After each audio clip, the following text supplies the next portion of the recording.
Halo semua, kembali lagi di channel gue Charlie's Project. Di vlog gue kali ini, gue akan nepatin janji gue untuk mereview mobil kesayangan gue, Nissan Cedric Y31 X-Taxi.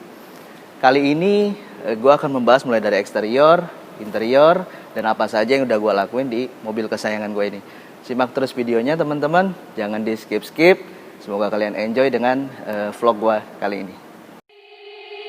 They said, don't fall, don't forget all the things you've been taught, you've been told. Don't blink, don't run, don't turn left or turn right or look straight at the sun. My mind's going in circles, I'm trying to fight it, getting these voices inside to stay quiet. Gone to the place where all this began, just start again. Oh, you won't see the light until the dawn breaks. No, till it's all said and done, you won't know what it takes. Yang pertama, gue akan jelaskan ke kalian tentang dimensi dari mobil ini. Memiliki panjang 4,7 meter, memiliki lebar 1,7 meter, dan tinggi 1,4 meter. Di bagian depan ada emblem hood, teman-teman, berlambangkan Cedric, listnya chrome, juga list kap mesinnya chrome, grillnya chrome, juga di tengahnya ada lambang Nissan Cedric. Lanjut ke bagian lampu. Lampu ini sudah saya ganti teman-teman, jadi yang ori Nissan merek Ichiko. Lampu ini ada 3 klaster. Yang paling pinggir di bagian luar ada lampu senja, di tengah ada lampu utamanya teman-teman, dan di dekat grill ini ada lampu fog lamp. List chrome di bagian bumper, dan lampu sennya ada di bagian paling bawah teman-teman. Ini bagian yang paling nyeleneh. Dan di tengah-tengahnya saya tambahkan bracket JDM teman-teman, biar semakin kental dengan nuansa Jepangnya. Oke, kita sudah ada di bagian depan, kita lanjut ke bagian mesinnya.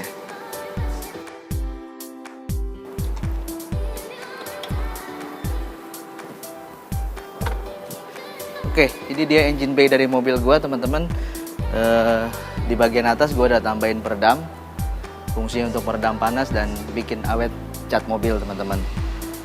Terus di bagian mesinnya berkodekan mesin QD 32 berkapasitas 3200 cc, diesel teman-teman, SOHC 4 silinder segaris, memiliki output 100 PS dan torsi 221 Nm. Tenaga tersebut disalurkan ke dua roda belakang teman-teman. Mobil ini RWD, rear wheel drive.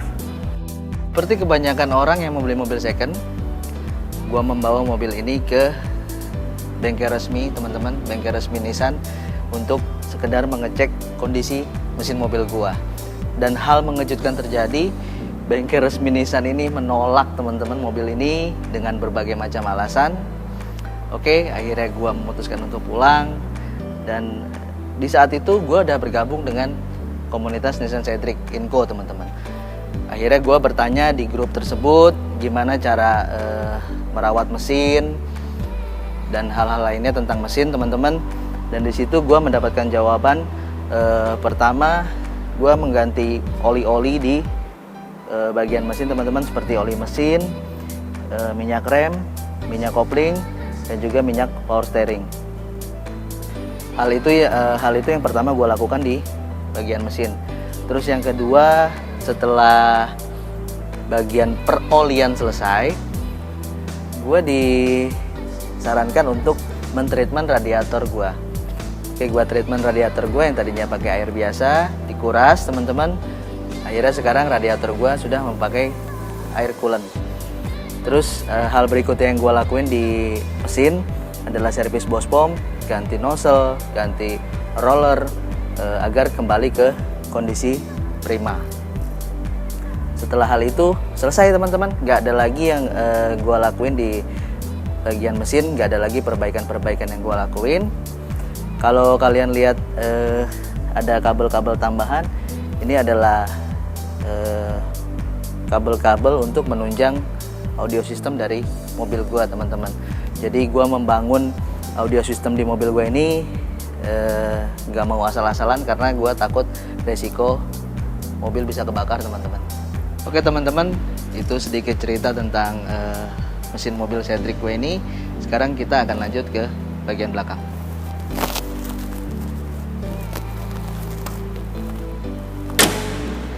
Oke teman-teman, sekarang kita berada di bagian belakang dari mobil gua, Nissan Cedric.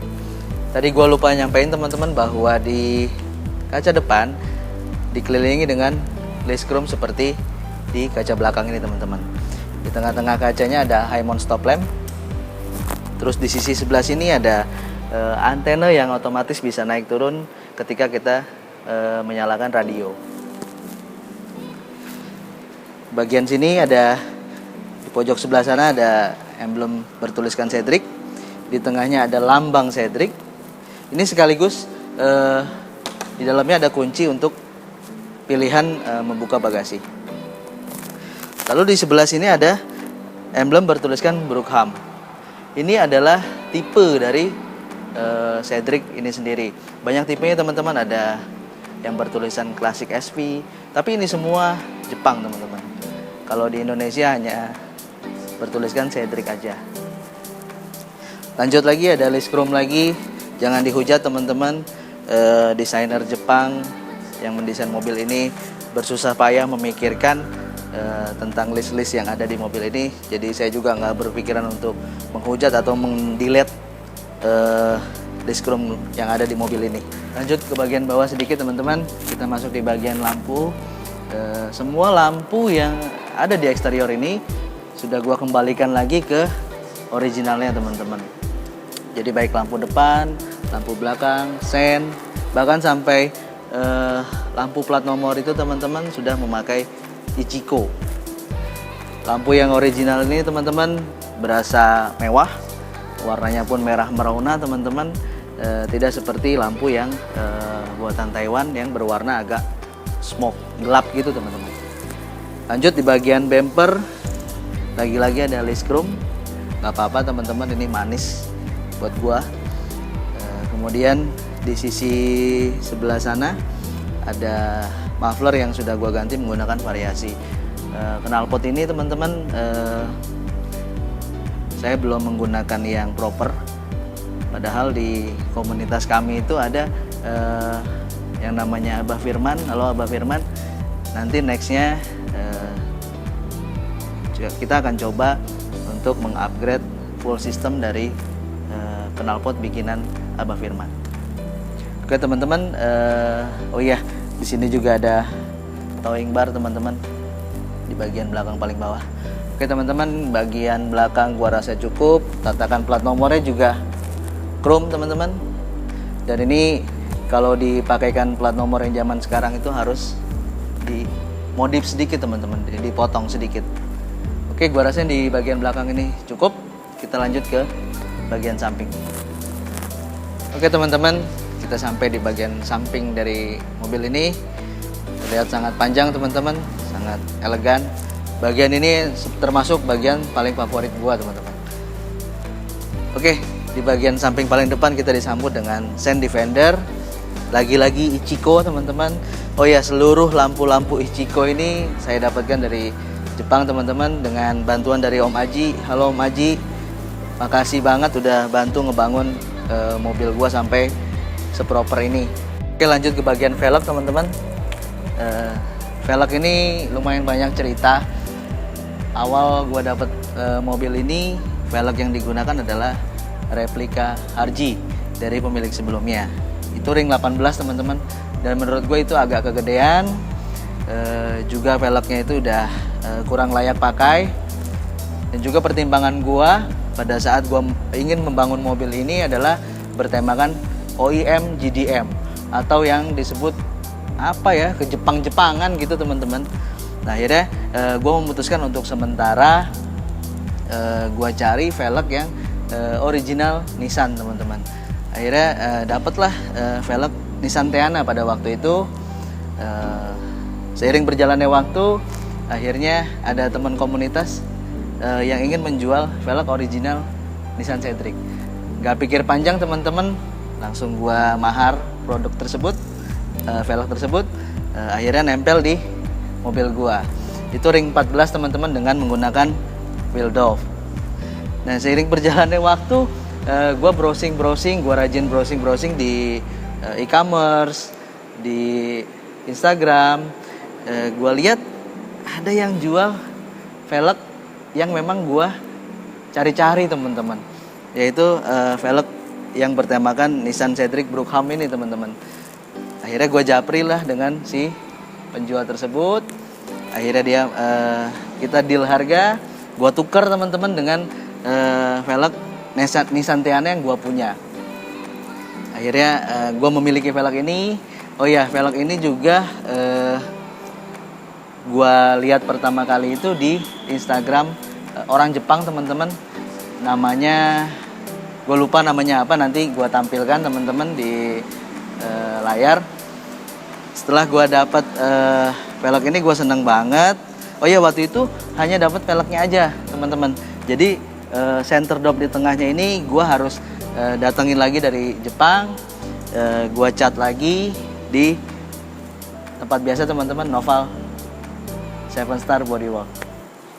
Gue puas banget teman-teman dengan warnanya, dengan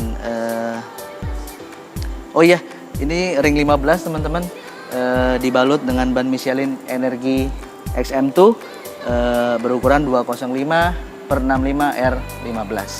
Oke teman-teman, gue rasa untuk di bagian velg cerita gue cukup. Kaki gue juga udah kram teman-teman, jongkok terus. Oke, sekarang kita bahas spionnya teman-teman. Spion ini juga gue bangga banget memilikinya teman-teman.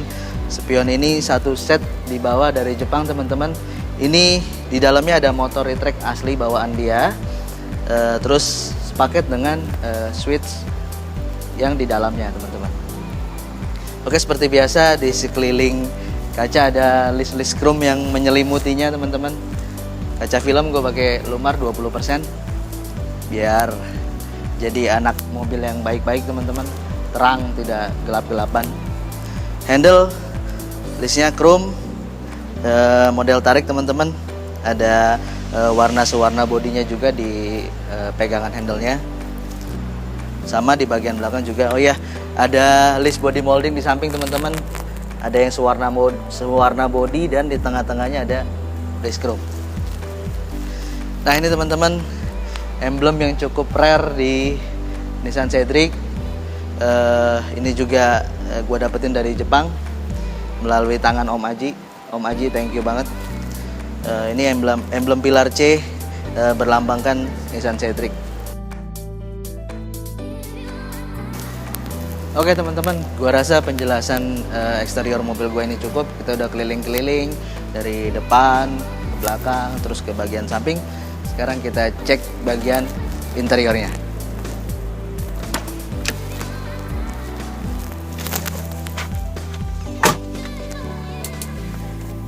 Oke teman-teman, kita udah ada di dalam interior mobil gue, Nissan Cedric. Gue akan terangkan satu persatu ya teman-teman.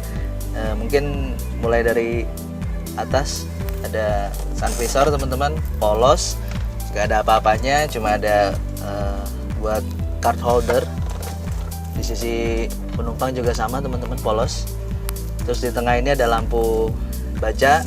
Spionnya sudah dinette view teman-teman, bisa diatur kalau gak mau silo dari belakang kena tembak lampu pengemudi lain.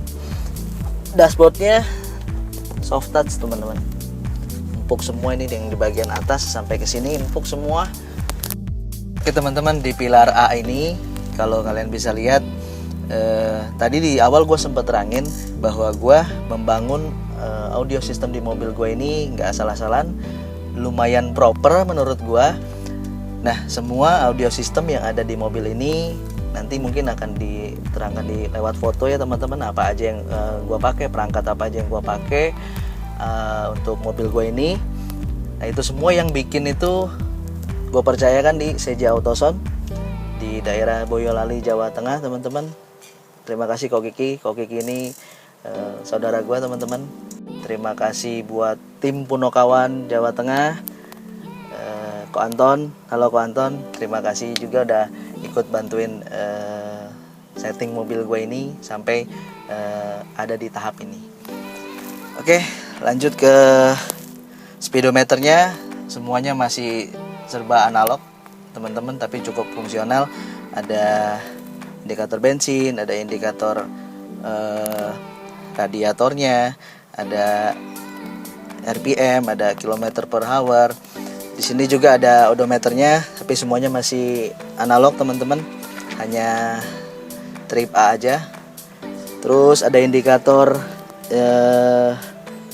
door warning teman-teman, jika pintunya ada yang kurang kencang, di sini lampunya akan menyala, indikatornya akan menyala. Terus jika lampu ada yang mati sebelah atau yang putus, dia juga indikatornya ada yang nyala teman-teman. Indikator lampu, indikator rem tangan, indikator bensin kalau udah mau habis teman-teman, dia ada warningnya. Indikator aki, indikator glow plug, dan lain-lain teman-teman. Oke, lanjut ke agak bawah di sebelah kanan. Ini ada switch fog lamp, ada switch untuk menyalakan lampu kabin, dan juga ada switch yang tadi gua bilang untuk spion teman-teman, yang gua bawa satu set dari Jepang. Ini ada tombol retract-nya di sini, ada pengaturan spionnya juga dari sini teman-teman. Semua udah elektrik, dan ini bukan buatan atau aftermarket teman-teman, tapi ini original Nissan Cedric di Jepang sana teman-teman. Setir palang 4 teman-teman, gua tambahkan sedikit emblem Nissan biar ada Nissan-Nissannya teman-teman, nggak melulu lambang Cedric. Di sini untuk wipernya sudah intermittent, ada 3 metode kecepatan. Terus untuk saklar headlamp ada di sebelah kanan. Nah, hal yang menarik teman-teman, untuk mobil ini saklar untuk menghidupkan atau mengaktifkan tombol hazard ada di jadi satu dengan stick headlamp. Lanjut ke bagian door trim teman-teman. Di sini juga ada sedikit bagian yang soft touch. Terus di sisi bagian armrest ini juga soft touch teman-teman, luar biasa. Terus kalau untuk di bagian power window-nya, gue agak sedikit melakukan modifikasi teman-teman. Yang tadinya power window hanya 2 di depan, dan yang di belakang itu masih pakai engkol. Nah, gua rubah teman-teman jadi keempat sisinya menjadi power window. Itu pakai switchnya Nissan X-Trail T30 dan Nissan Serena C24. Bisa dipakai teman-teman. Oke, lanjut lagi di bagian bawahnya ada door pocket teman-teman. Ada mid bass yang sudah sedikit ditonjolkan karena audio tadi. Juga di sisi sebelah kanan gua ini ada reclining, jadi bisa untuk maju mundurin kursi teman-teman. Terus di sampingnya lagi ada tuas untuk pembuka, opsional untuk pembuka kap bagasi, juga untuk tangki bensin teman-teman. Oke, lanjut ke bagian tengah. Di sini ada panel AC.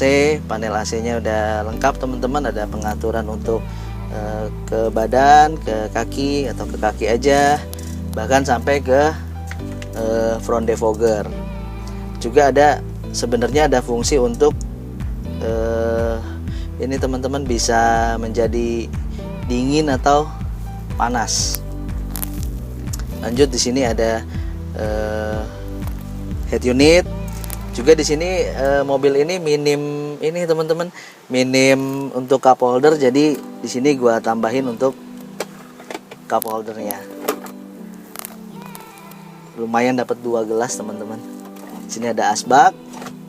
Di sini ada soket lighter. Penyimpanan terbuka, dilapisin bahan sejenis bludru ya teman-teman. Di sini ada glove box-nya. Belum soft opening. Nah, di sini juga bisa ditaruh untuk dijadiin meja teman-teman, untuk cup holder juga bisa. Tapi kurang bagus ya teman-teman, jadi kondisinya lacinya terbuka kalau ditaruh cup holder. Di bawahnya lagi ada laci penyimpanan juga teman-teman, laci penyimpanan terbuka. Di sini juga ada laci penyimpanan terbuka lagi. Ini handle persnelingnya teman-teman, 5 speed percepatan. Ini handbrake-nya. Sini juga ada laci penyimpanan lagi tertutup. Terus gua rasa di bagian depan itu cukup kali ya. Teman-teman, ternyata gua terlalu terburu-buru, banyak hal yang gua lupain. Di sini ada switch tambahan teman-teman yang gua modifikasi sendiri untuk menaik turunkan antena otomatis yang tadi gue sebutin di bagian belakang teman-teman. Jadi gue bisa ngatur kapan gue mau naikin, kapan gue mau turunin secara otomatis dari switch ini. Tidak terpengaruh dari radio. Juga gue tambahin port USB untuk ngecas teman-teman. Di sini juga ada indikator untuk aki dan lain-lain. Terus di dekat lutut gue ini ada laci penyimpanan lagi teman-teman.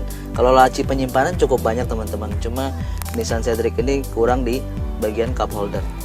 Setirnya teman-teman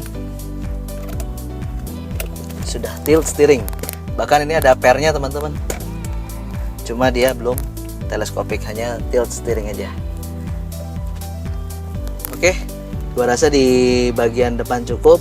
Sekarang baru bener-bener kita pindah ke bagian belakang. Oh iya, tunggu teman-teman, satu lagi ternyata ini kelupaan teman-teman. Seat beltnya sudah bisa di-adjust teman-teman, naik turun, jadi menyesuaikan kondisi dari si pengemudi. Oke, bener-bener sekarang pindah ke belakang.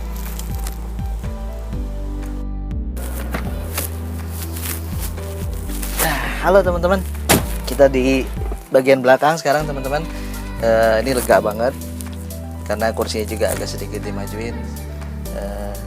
Lanjut di bagian door trim belakang teman-teman, tetap ada panel soft touch seperti di door trim bagian depan. Di sini juga ada armrest yang empuk teman-teman. Nah ini tadi kaca yang engkol gua rubah ke power window yang tadi gua sebutin teman-teman. Bentuknya tetap seperti OEM look ya, tidak seperti aftermarket, karena benar-benar dipikirin teman-teman switch apa yang kira-kira cocok dan bisa seperti bentuk OEM dari bawaan mobil. Depan sini ada cargonet teman-teman, seat back pocket. Oke, tadi di depan juga headrestnya itu adjustable ya teman-teman, bisa dinaik turunkan sesuai dengan kebutuhan. Oh iya, saya juga mau kasih tahu bahwa di Nissan Cedric saya ini di interiornya itu sudah dilakukan retrim teman-teman, buat di jok juga door trimnya oleh pemilik sebelumnya. Tapi memang warna asli dari interior Nissan Cedric yang masuk ke Indonesia ini berwarna biru dongker, mirip seperti retrim yang dilakukan di mobil saya. Oke, untuk di bagian pilar C ini ada safety belt 3 titik di bagian kiri dan kanan. Untuk di bagian tengah safety beltnya hanya 2 titik. Mobil ini proper teman-teman untuk dinaiki 3 orang penumpang di bagian belakang. Tapi saya sarankan untuk di bagian tengah itu untuk anak-anak kecil saja, karena di bagian tengah itu tunneling dari mobil ini agak tinggi karena dia penggerak roda belakang teman-teman. Oke, itu aja di bagian belakang. Inilah bagian yang paling nyaman di mobil Cedric teman-teman. Berasa naik perahu sampan ya. Kalau di bagian belakang ini juga seperti like the post teman-teman. Oke, gua rasa in-depth tour mobil gue ini cukup. Mohon maaf jika banyak kekurangan atau berbicaranya masih terbata-bata teman-teman. Tolong di komen di kolom komentar, di like, di share, dan jangan lupa di subscribe teman-teman untuk channel Charles Project biar gue tambah semangat lagi untuk membuat video-video baru. Terima kasih teman-teman. They said, don't fall, don't forget all the things you've been taught, you've been told. Don't blink, don't run, don't turn left or turn right or look straight at the sun. My mind's going in circles, I'm trying to fight it, getting these voices inside to stay quiet. Gone to the place where all this